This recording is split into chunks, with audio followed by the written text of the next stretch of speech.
What's up, guys? Today I want to take just a couple minutes to talk to you about something that has been bothering me ever since we watched the finale for American Horror Story 1984. And obviously you saw the title, you saw the thumbnail, you know what this video is about. What would have been a better way to end this specific season of American Horror Story? And in order to answer that, I just want you to think about one specific question that was kind of left in a very ambiguous light during the events of the finale. And that is, did Brooke sell her soul to the devil in order to be resurrected after being killed in the finale, and that's how she has her life and why she doesn't seem to have aged at all? And for one, I know that that's kind of crazy. I know that there's a lot of people out there who watched the finale and felt very emotional with the reintroduction of Brooke and Donna. They were the only two that got out of the camp, and they are themselves the final girls of the season. But there's just something I cannot shake as a fan of the series, and that is, why didn't they age up Emma Roberts at all? I mean, it's not even like they weren't trying to age up the actresses. Obviously, they put a little bit of makeup on Emma Roberts, but they really dressed up Angelica Ross in order to make her look older. And even if you could say, even in the story, let alone in real life, Emma Roberts is at least 10 years younger than Angelica Ross, that still doesn't really answer the question. I mean, they even made a point to say it in the episode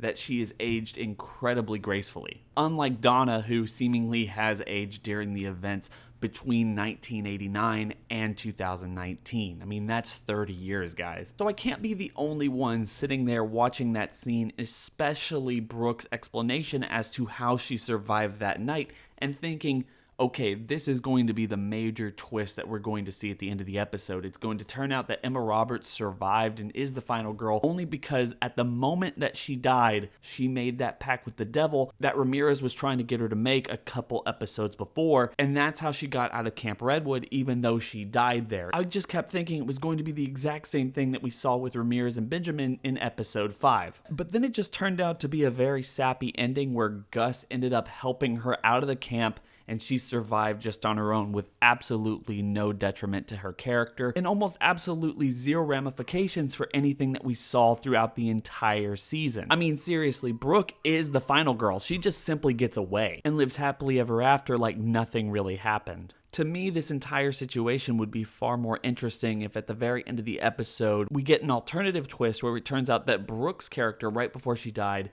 made a deal with the devil, and that she's been waiting with bated breath in the exact same way Ramirez has to take out Bobby as a character in order to appease the devil himself and make it so she can continue living in the way that she's lived over the last 30 years. And while that would have heavily undercut the happy ending nature of this season, I feel like it would have been more akin to the slasher film tropes that this season was trying to emulate. Normally, when it comes to your stereotypical 80s slasher film, you would usually deal with a female protagonist who would make it out of everything unscathed, having defeated the enemy in order to survive. But this would have been an interesting twist on that, where the only reason the final girl even exists is because she slid into the dark side, and because of that, she has to pay the price in blood, being that of Bobby, who is already the target of Ramirez, one of Satan's henchmen. But even beyond that initial twist, it would have allowed the ending to fall into a classic slasher film trope, that even though everything seems happy by the end of it, it turns out that the antagonists are still alive and there's still enough room to come up with a sequel if need be. I mean, close your eyes and imagine, if you will, the last shot that we got this season with Bobby looking on to his family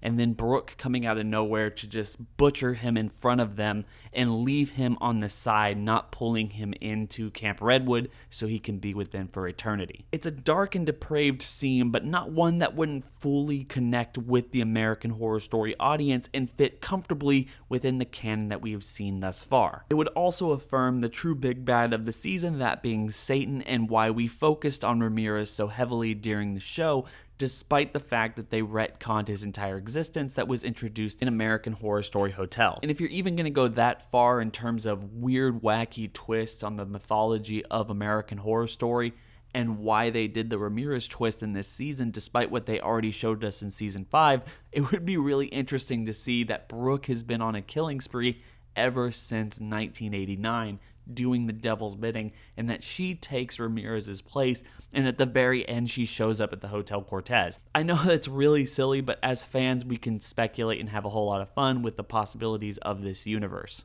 Of course, that's really what I was expecting watching the finale, and I was wondering if anybody else was thinking that as well. Are you happy with the way they did the finale, with the reconnection of Donna and Brooke and the fact that they are both final girls and that neither one of them had to stoop to the levels of all the other characters that we had seen throughout the entire season? As well as the happy ending between Bobby reuniting with his father, his grandmother, and even his uncle, and that all the ghosts have found a little bit of peace in them as they've all kind of gathered around killing Ramirez and Margaret over and over again for the rest of eternity. In fairness, I feel like the lack of this twist doesn't undercut the entire season. I felt it was enjoyable overall. I just was thinking that would have added a little extra oomph to it and made it a little bit more enjoyable for me. So with that being said, I hope everyone has enjoyed the video. Don't forget to share your thoughts in the comment section below. Like this video if you want more American Horror Story discussions and content going forward. And also don't forget to subscribe and hit that bell over by the subscriber button if you want more of the same. Hope everyone is having a fantastic day. Like I said, it's been real.